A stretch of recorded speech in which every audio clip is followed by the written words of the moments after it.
حضور نبی کریم رؤوف الرحیم صلی اللہ تعالی علیہ وآلہ وسلم کا ارشاد پاک ہے،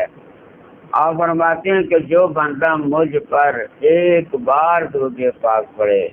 اللہ رب العالمین اس پر 10 رحمتیں نازل فرماتا ہے اور اس کے 10 گناہوں کو معاف فرما دیتا ہے اور اس کے 10 درجات کو بلند فرما دیتا ہے۔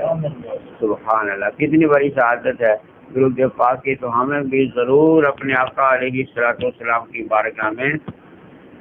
درود و سلام کے تحفے پیش کرتے ہی رہنا چاہیے۔ اصل و برکت ایک دفعہ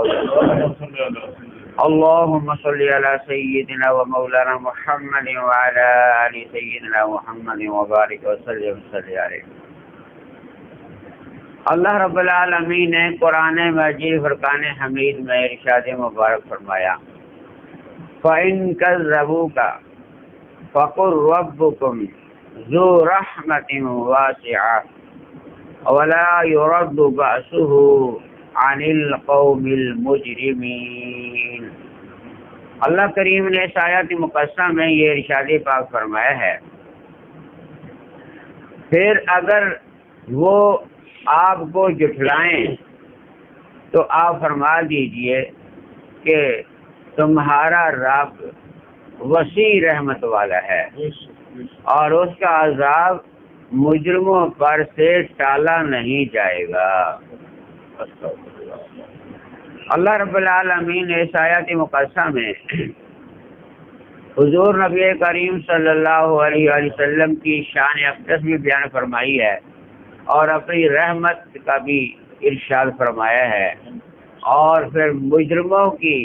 سزا کے بارے میں بھی ارشاد فرمایا ہے۔ تو اللہ کریم نے سب سے پہلے فرمایا فَإِن كَذَّبُوكَ، کہ محبوب صلی اللہ علیہ وسلم جو آپ کو جھٹلا دے،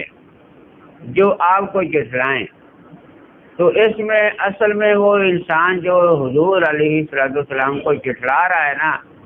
وہ حضور علیہ السلام کو نہیں، اصل میں اللہ تعالیٰ کو جھٹلا رہا ہوتا ہے، کیونکہ حضور علیہ السلام خود نبی بن کے نہیں آئے، اللہ تعالیٰ نے ان کو نبی بنا کے بھیجا ہے، ان کو رحمت بنا کے اللہ کریم نے بھیجا ہے۔ اس لیے حضور علیہ السلام کو جھٹلانا اصل میں اللہ تعالیٰ کو جھٹلانا ہے۔ تو اس لیے فَإِن كَذَّبُوكَ کا اللہ کریم نے فرمایا کہ جو آپ کو جھٹلائیں گے، تو اللہ رب العالمین کے محبوب صلی اللہ علیہ وسلم نے اپنی طرف سے کوئی بات نہیں ارشاد فرمائی،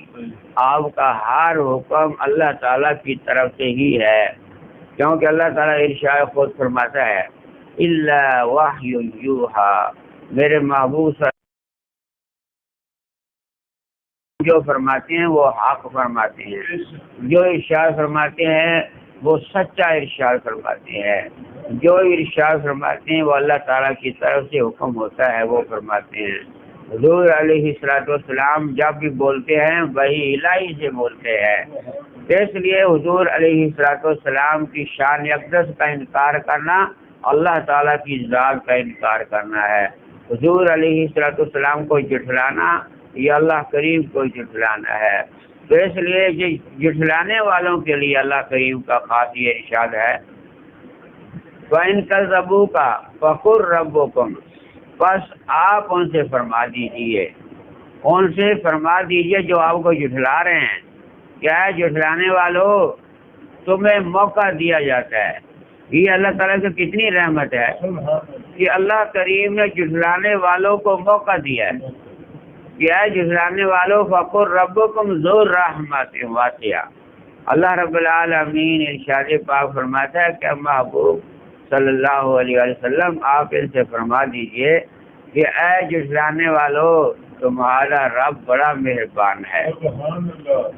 یہ کتنی اللہ رب العالمین کی طرف سے رحمت والی بات ہو رہی ہے۔ ایک بندہ جھٹلا رہا ہے، اللہ رب العالمین کے نبی کو جھٹلا رہا ہے، آنے والی اللہ رب العالمین کی کتاب کو قرآن پاک کو جھٹلا رہا ہے، لیکن اللہ پھر بھی رستہ رحمت بتا رہا ہے، رستہ رحمت بتا رہا ہے۔ کیا ہے لوگوں سمجھ جاؤ، فَقُل رَّبُّكُمْ ذُو رَحْمَةٍ وَاسِعَةٍ، اللہ کریم اپنی رحمت کا ارشاد فرماتا ہے، اے جھٹلانے والوں تم غلط راستے پر چل پڑے ہو، جھٹلانے والوں تم اللہ تعالیٰ کے سچے نبی کو جھٹلا رہے ہو، جس کو اللہ تعالیٰ نے دنیا میں تمہاری رہنمائی کے لیے بھیجا ہے، تمہارے ہدایت کے لیے جس کو بھیجا ہے تم اس کو جھٹلا رہے ہو۔ جس کتاب کو اللہ تعالیٰ نے اپنی کتاب سب سے اعلیٰ کتاب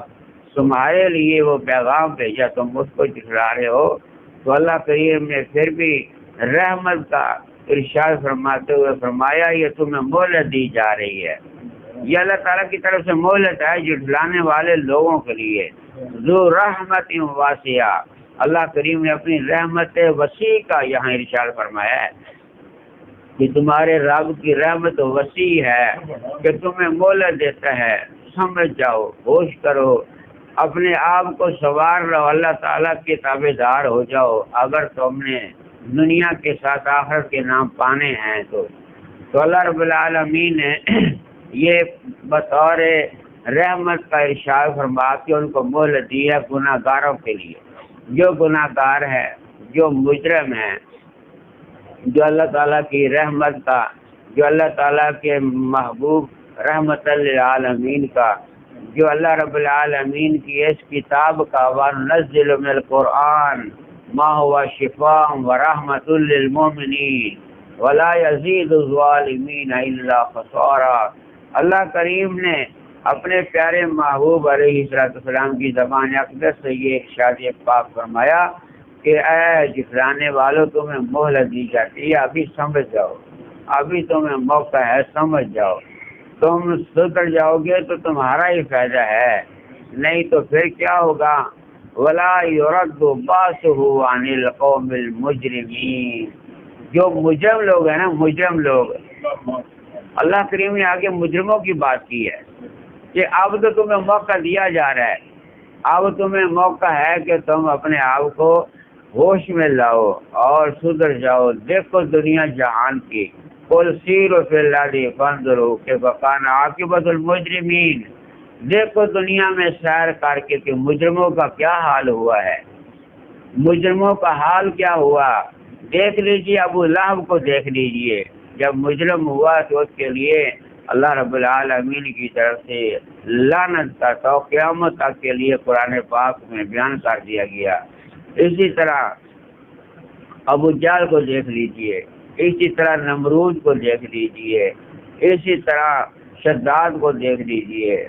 یا اللہ رب العالمین کے جتنے بھی نافرمان گزرے ہیں ان کا ذکر کر کے اللہ تعالیٰ فرمایا کہ مجرموں کو ہم مہلت دیتے ہیں سدھرنے کی، سدھرنے کی یہ اللہ تعالیٰ کی خاص مہربانی ہے۔ جیسے کہ کوئی آدمی حضرت علی رضی اللہ تعالیٰ عنہ سے عرض کرتا ہے کیا اللہ تعالیٰ کے پیارے بندے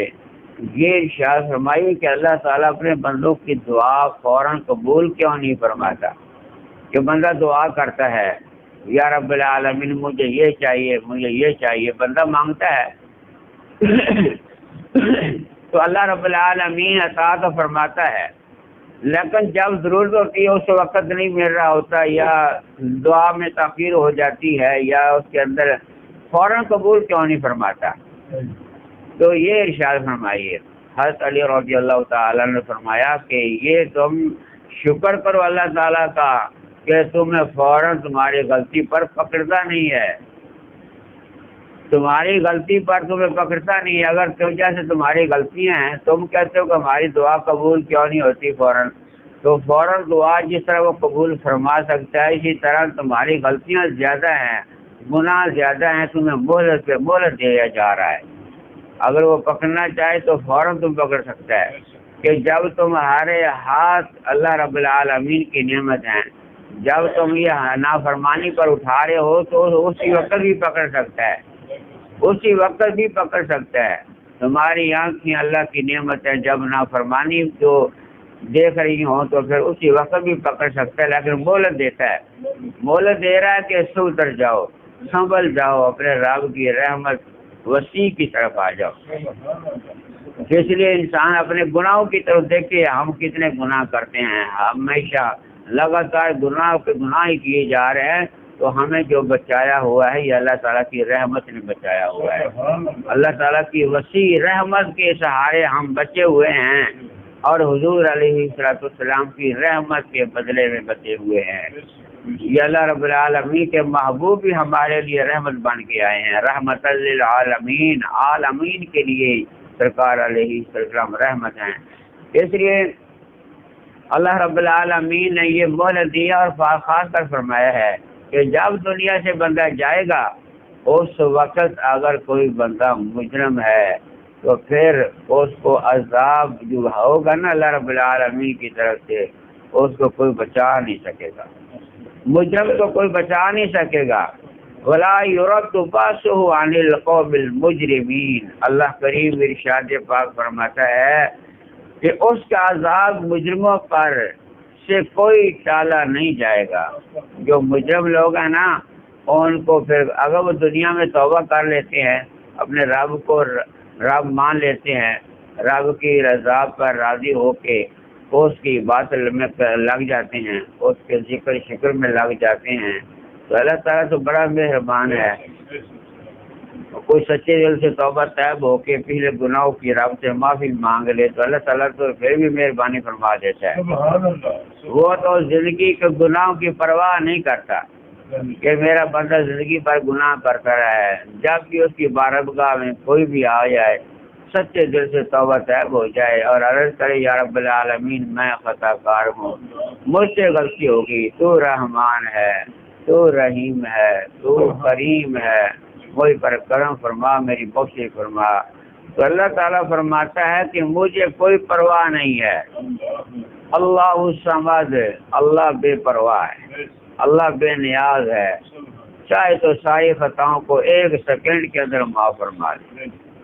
تو اس لیے جب اللہ تعالیٰ کی مہربانی ہو جاتی ہے تو پھر خطائیں جیسے کہ حدیث پاک کا مفہوم ہے، حضور علیہ السلام ارشاد پاک فرماتے ہیں جب بندہ اتنے گناہ لے کر آ جائے جیسے زمین سے آسمان تک گناہوں کا بھرا ہوا ہو، اتنے زیادہ گناہ ہوں تو سچے دل سے اللہ کریم کی بارگاہ میں توبہ طیب ہو جائے، رجوع اللہ کر لے، اللہ کریم کی رضا کے لیے اللہ تعالیٰ کی عبادت کے ذکر شکر میں لگ جائے اور اپنے گناہوں کو تسلیم کرے کہ مولا کریم میں ہی خطا کار مجرم ہوں، تو توبہ کر لے اپنے رب کی رضا میں. رضیت باللہ ربا وبالاسلام دینا وبمحمد صلی اللہ علیہ وسلم نبی آئے، اس پر عمل کرنا شروع کر دے تو پھر اللہ کریم اس کی سب خطاؤں کو معاف فرما دے،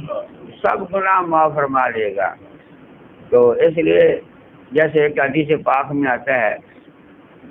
حضور نبی کریم رؤوف الرحیم صلی اللہ علیہ وسلم فرماتے ہیں جس نے سچے دل سے توبہ کر لی، جس گناہ سے توبہ کر لی سچے دل سے، وہ بندہ ایسا ہے کہ جیسے اس نے گناہ کیا ہی نہیں. جب اللہ نے معاف فرما دیا نا اس کو، جب اللہ تعالیٰ نے معاف فرما دیا تو وہ بندہ ایسا ہے جیسے اس نے گناہ وہ کیا ہی نہیں. اللہ تعالیٰ نے جب معاف فرما دیا تو باقی اس گناہ کی کوئی حیثیت رہ ہی نہیں کی، اللہ تعالیٰ نے معافی فرما دیا. تو اس لیے اللہ رب العالمین کی طرف سے آخری دم تک مہلت ہے کہ بندہ جب بھی اپنے رب کی بارگاہ میں سچے دل سے توبہ طیب ہو کے آ جائے تو اللہ تعالیٰ کی رحمت وسیع ہے، مغفر فرما دیتا ہے. اگر کوئی مجرم ہی چلا گیا دنیا سے، گناہ گار بے ایمان، ایمان سے خالی چلا گیا، پھر اس کے لیے یہ سزا ہے وَلَا يُرَدُّ بَأْسُهُ عَنِ الْقَوْمِ الْمُجْرِمِينَ. اللہ کریم فرماتا ہے کہ پھر ہم مجرموں کو مہلت نہیں دیتے ہیں. تو اللہ کریم نے یہاں خاص کر حضور علیہ السلام